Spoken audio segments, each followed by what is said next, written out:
Ya, Shalom jemaat Tuhan. Kita jumpa lagi dalam renungan harian. Hari ini Kamis, kita akan bersama-sama melihat tentang Injil dalam kehidupan kita.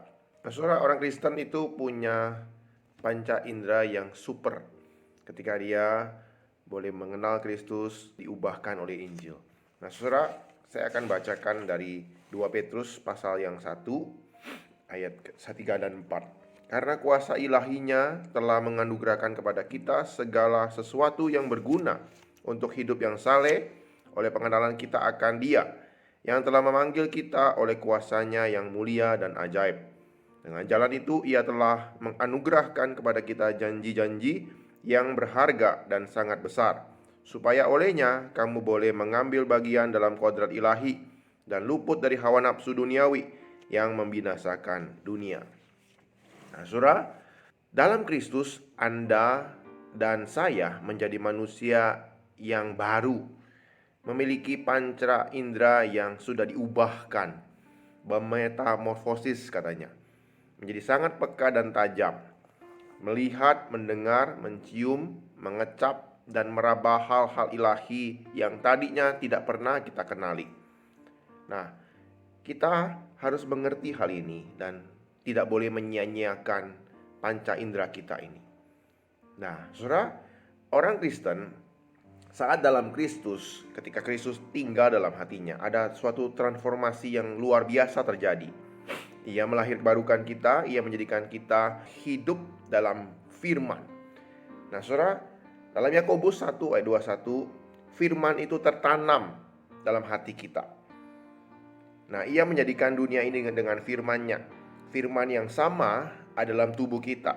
Nah, bagaikan sebuah DNA asing disuntikkan dalam tubuh kita, seperti kayak film-film superhero di Amerika seperti itu.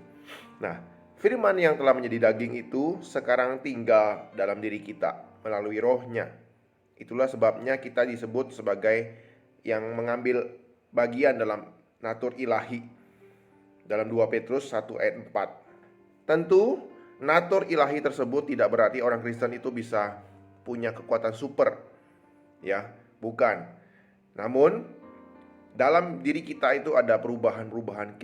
Ketika kita melihat, kita mendengar, mencium, mengecap, itu ada hal-hal yang baru.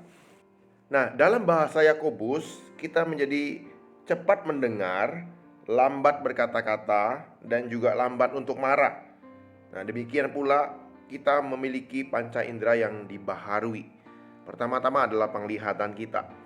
Kita tidak hanya mampu melihat apa yang di depan mata, tapi kita bisa melihat apa makna di baliknya.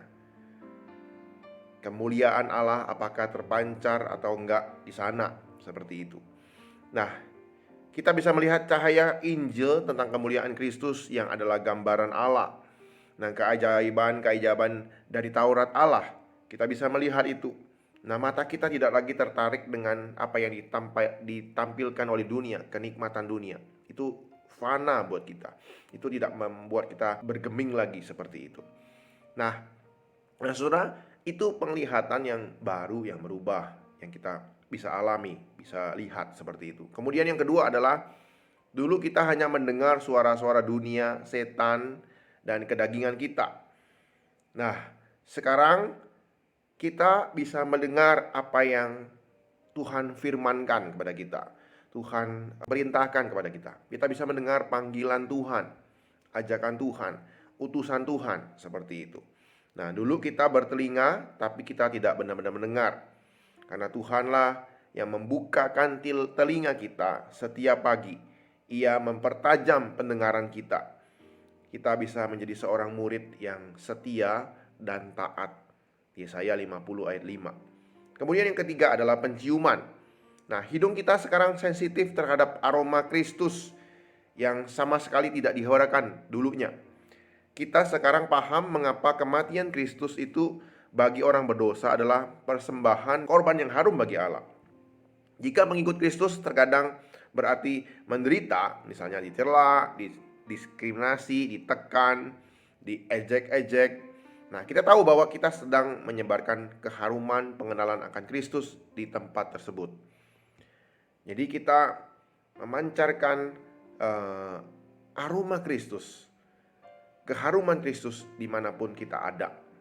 Kemudian pengecap.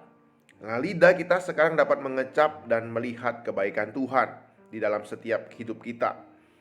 Nah, tidak lagi kita ambil itu hanya sebagai jaminan dan kita puas, take it for granted seperti itu.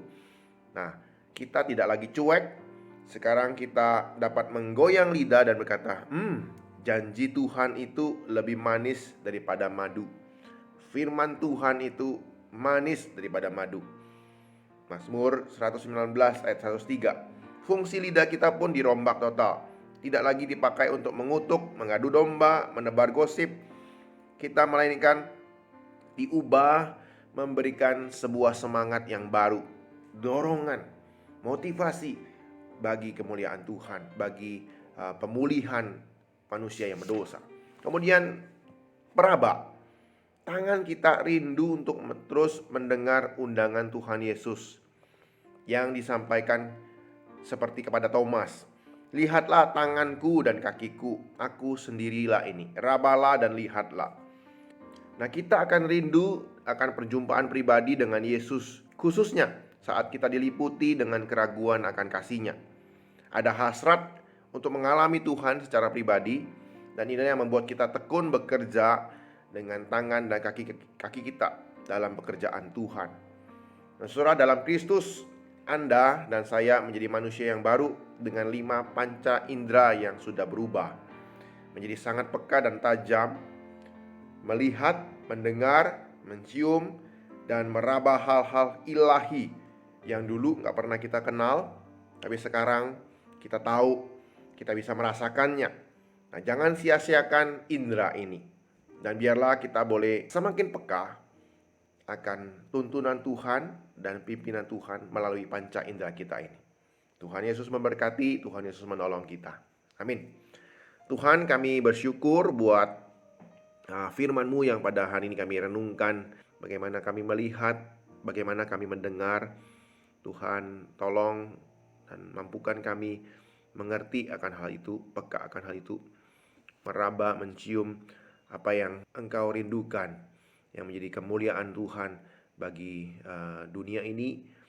Dan biarlah Tuhan boleh menolong kami peka akan indera kami ini, dan kami boleh tidak menyia-nyiakannya Tuhan, tapi memakainya untuk menolong banyak orang mengenal Kristus dan terus berharap kepada Engkau ya Tuhan.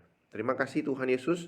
Kami bersyukur buat firman-Mu pada hari ini yang telah menguatkan kami. Demi nama Engkau, Tuhan kami Yesus Kristus, kami berdoa. Amin.